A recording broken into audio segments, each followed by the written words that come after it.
Welcome into the San Francisco 49ers Report. Chase Sr. here with you. On the docket for today's show, we are going to preview this Niners-Seahawks game here in Week 11 as the 49ers return home back to Levi Stadium in Santa Clara to host a huge game inside the NFC West against the hated Seahawks. And naturally, you look at the NFC West standings right now going into this weekend's slate. The Arizona Cardinals, one of the more surprise teams in the National Football League, at 6-4 atop the NFC West. Kyler Murray is playing really good football. The 49ers at 5-4 in second place with an opportunity record-wise to tie themselves up with Arizona, but San Francisco lost that previous matchup back in Week 5 against the Redbirds when San Francisco did not score in the second half after they were dominant in the first half of that ball game. The Rams lost on Monday Night Football to the Miami Dolphins, so Los Angeles is now 4-5. That defeat big for San Francisco, and the Seahawks coming off the bye at 4-5, 0-2 in the division. The Niners' lone win in the division against the Seattle Seahawks. How about the NFC Playoff Picture here? If the playoffs were to start right now, the 49ers would be on the outside looking in. They would not be in the playoffs. That's why this game is so critical. They really haven't done themselves any favors with digging themselves a hole, losing that Rams game, the Cardinals game. It's really cost San Francisco in a way where if they don't win this division, because the NFC East and the NFC North are so loaded, the second place team in the NFC West might not make the playoffs. So winning the NFC West might be the Niners' only route to getting into the big dance. The Lions, number 1 seed at 8-1. Philadelphia, number 2 seed at 7-2. They've won 5 in a row. The Atlanta Falcons, 3 seed, 6-4. The Arizona Cardinals, 4 spot at 6-4. Then you have the Vikings as the first wild card team at 7-2. Commanders, 6 seed at 7-3. And the Green Bay Packers at 6-3. So really, you're looking at the NFC North and the NFC East, most likely, of course things can change for the remainder of the year, having multiple teams in the playoffs and the only 2 divisions to have multiple teams in the playoffs. So things are certainly interesting. And that leads us to this. The stage is set. And anytime the 49ers play the Seahawks, it's always a great rivalry game. The juices get flowing. The intensity is ratcheted up. These are 2 organizations with a great history against one another. Kickoff slated for Sunday, November 17th, 4:05 p.m. Eastern, 105 out there in California. The over-under 49.5, and San Francisco nearly touchdown favorites at 6.5. Big favorites in this football game, according to the odds makers. We will be doing another watch party for this game. You don't want to miss it. The best place to experience a Niners game day outside of being at the actual game. We will be live for an hour and 5-minute pregame show beginning at 3 p.m. Eastern, 12 p.m. Pacific. So be sure to subscribe, join us, but also hit that sub button so that you can get informed and you can get Niners shows coming your way every single day right here on YouTube. The Seattle Seahawks so far started well. They've since struggled. 3 consecutive wins to begin the 2024 campaign against the Broncos at home, on the road against the Patriots in overtime, against the Tua Tagovailoa-less Miami Dolphins in Week 3, and then they lose against the Detroit Lions in primetime, 42-29. They lose against the New York Giants, 29-20. Lost against the San Francisco 49ers, 36-24. They beat the Atlanta Falcons on the road. That was a really impressive win for Seattle in a must-win, gotta-have-it spot. They lose against the Bills 31-10 a few weeks ago, lost against the Rams in overtime as Matthew Stafford threw that long ball to Demarcus Robinson, and Seattle right now sitting at 4-5. The San Francisco 49ers, up and down, Jekyll and Hyde. This is the first time that they've won consecutive games in a row here during the 2024 season. Win against the Jets, 2 losses in a row against the Vikings and the Rams, a win against the Patriots, loss against the Cardinals, win against Seattle, loss against the Chiefs, win against the Cowboys, and then a second straight win against the Tampa Bay Buccaneers. So for the first time this year, the 49ers have some mojo. Do they have some momentum? Can they string together a hot back half of the year? You're hoping that San Francisco is going to be able to build momentum off these 2 straight wins, or them being so up and down. Good game, good drive, bad drive, good play, bad play. Is that just who the 49ers are? Because up to this point, that is who they've been. I will say that in the second half of the season, after the bye, San Francisco, under Kyle Shanahan, has been a very dominant team. And since 2022, the Niners are 17-2 in the regular season following the bye week. So could San Francisco be heating up, and could they get hot? They have owned this rivalry against the Seattle Seahawks in recent memory for a long while there. Seattle owned this rivalry. San Francisco couldn't buy a win, regardless of who was their head coach. But now the Niners are on the right side of this NFC West tilt. San Francisco has won 6 consecutive games against the Seahawks. The last Seahawks win came in 2021 when Russell Wilson was the quarterback. The Niners will have another rest disadvantage, but they're 1 week removed from the bye, so I don't think that's going to make a massive difference in this football game. But Seattle is coming off their respective bye week. They needed it desperately. Banged up, a few bad losses there since that 3-0 start.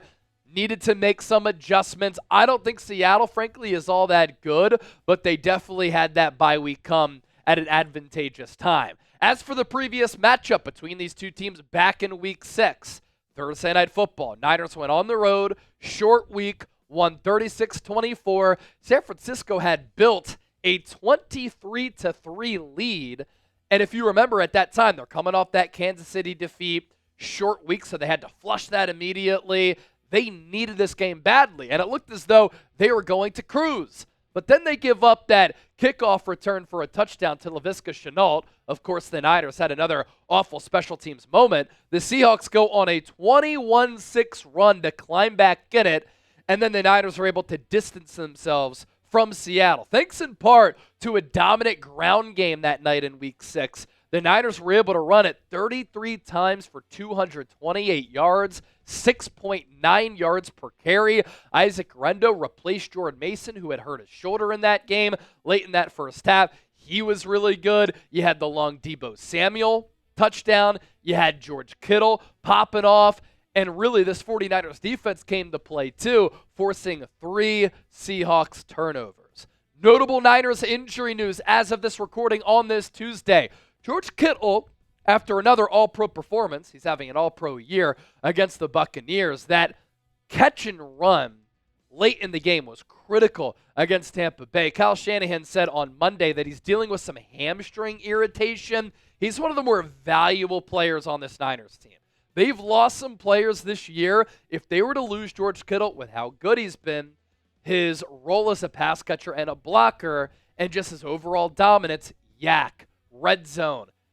They can ill afford to lose a player like that. So hopefully he's able to play in this game. Renardo Green, the rookie second-round pick cornerback, he has been tremendous this year, especially over the last few weeks since getting some more time. It really started against the Seahawks on the road. He's dealing with a little bit of a toe injury. Kittle this year, best tight end in the game, not even close. 43 catches, 560 yards. He leads all tight ends in touchdowns with 7. And, of course, had the highlight reel-worthy play when Brock Purdy created out of structure, drifted to his left, threw it into the back corner, toe drag swag for number 85. And then there's Renardo Green. This is a look at the highest graded overall corners, according to Pro Football Focus. In the NFL, Renardo Green is at number 3. Behind Jalen Ramsey, 85.3. Another rookie in Drew Phillips of the New York Giants, the Kentucky product. Cooper Regine out of Iowa for the Eagles at 83.6. And then the veteran for the Colts, Kenny Moore, at 83 flat. For the Seahawks, Abe Lucas, an offensive lineman, might be able to make his season debut. It's trending in that direction. And then notably, too, Mike McDonald, the head coach for the Seahawks, the former Ravens defensive coordinator, is optimistic that DK Metcalf will play. He injured his knee, MCL injury, in that win on the road against the Atlanta Falcons. Has not played since then. The bye week was good for him as well. Only getting started here for our preview, but first, get those predictions in. Who you got? SEA for the Seahawks, SF for the San Francisco 49ers. I am going to unveil my score prediction coming up here in just a little while. Our sponsor for today's 49ers Report, our friends at PrizePicks, the best daily fantasy sports app in the game, and it's the best place to get real money sports action. With over 10 million members and billions of dollars in awarded winnings, PrizePicks has made daily fantasy sports accessible to all. You just pick more or less on at least 2 players for a shot to win up to 100 times your cash. Run your game all season long on PrizePicks. PrizePicks now offers Venmo for quick and easy deposits and withdrawals into your account during the sports season. They put their members first as well, so all withdrawals are fast, safe, and secure. When my picks hit, when Chip's picks hit, we get our money in as quickly as 15 minutes. Our selections for this game, let's run it up. Brock Purdy, more than 263.5 passing yards. Christian McCaffrey, more than 77.5 rushing yards. And Geno Smith, more than 14.5 rushing yards. Nick Bosa had a whale of a game against Seattle back in Week 6. He had Geno Smith under siege. So if the Niners can generate pressure, Geno Smith might have to step up and pocket, and if he can escape, he can pick up some yards with his feet. So pick more, pick less. Head to prizepicks.com/CLNS. The deal, get $50 when you play 5. You don't even need to win to receive that $50 bonus. It's guaranteed. Let's move forward with our preview. This is how the San Francisco 49ers can win 3 games in a row during the 2024 slate. They've already won 2 games in a row for the first time this year. Can they stay hot and claim another big victory in the NFC West, a division which is very closely contested and led by the surprise Arizona Cardinals this year? My keys to the game for the 49ers to pull out a victory against the Seahawks. Number 1, this applies for this game and the rest of the year. The Niners have to figure out their special teams unit. The 49ers offensively and defensively, when you look at some of the analytics, have fared well this year. And they've given us a glimpse at what they can become, and they've shown us that they are capable of being a Super Bowl contender in an NFC conference that I believe is pretty wide open. DVOA offensively, they are 3rd. Defensive DVOA, they are 4th. Special teams, 2nd to last, 31st. It is the Niners' Achilles heel. It is their kryptonite. And against Tampa Bay, it cost them once again. The 49ers lost 12.2 expected points against Tampa. And their season total, they are at a 29-point deficit. And this isn't a problem just this year. It's been a problem the last few years. Since 2020, the Niners have 7 games with double-digit expected points lost. Meaning, these games are a lot closer than they should be. And they've been on the plus side only once. If the 49ers do not figure out their special teams deficiencies, it could doom them during the regular season and or in the playoffs. Brian Schneider has to get it figured out. And this is punt coverage, this is kick coverage, this is kicking it for Jake Moody. These are punt returns and kick returns in all facets. The Niners special teams unit have been terrible. Key to the game number 2, pressure and confuse Geno Smith. The Niners own Geno Smith. In his career, he is 0-4 against the Niners in the regular season. He is 0-1 in the NFL playoffs. He's completed 67% of his passes. Not bad. His yards are down a little bit to 927 total. He's only thrown 2 touchdowns, 4 interceptions, and a passer rating of 76.9. The Niners have fared very well against Geno Smith. Will that continue on Sunday? If you pressure him and you confuse him with some multiple looks, you tease some blitzes, and you fake some blitzes, that's how you can get to Geno Smith to make him very hesitant and unsure of what he's seeing. 49ers must finish in the red zone. This has also been a season-long issue. They were the number 1 red zone touchdown efficiency team last year. This year, they have bottomed out. And Keys to success for San Francisco for the rest of the year, for them to reach their peak, to reach their fullest potential, figure out the awful special teams unit, and capitalize in the red zone. If the Niners do that, they will become Super Bowl contenders, because look at the numbers here. The Niners are 7th in points per game. That'll play. They are 2nd in yards per game with 412. That's a lot. 2nd in yards per play at 6.5. They are 7th on third downs, but 28th in the red zone. Christian McCaffrey comes back, and the Niners still can't score touchdowns when they get inside the 20. 47.3%. Defensively, the Niners, 17th in points per game, but the offense can really cancel that out. 9th in yards per game, 8th in yards per play.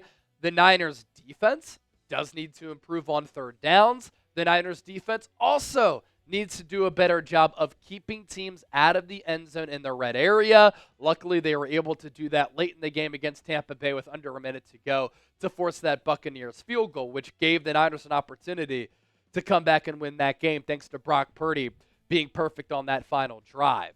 The 49ers back in week 6 rushed for 228 yards. They played bully ball. The Seahawks did have a lot of injuries along the defensive line in that game, but run it back and stick with your strengths. Stick with what worked against Seattle. And I always think the Niners are at their best when they're playing complementary football, although Brock Purdy did have to throw it a lot against Tampa Bay. And not only did he excel with that, he performed very well in carving that Buccaneers defense up when facing pressure. The Seahawks against the run this year, whether they've been full strength or not a good team.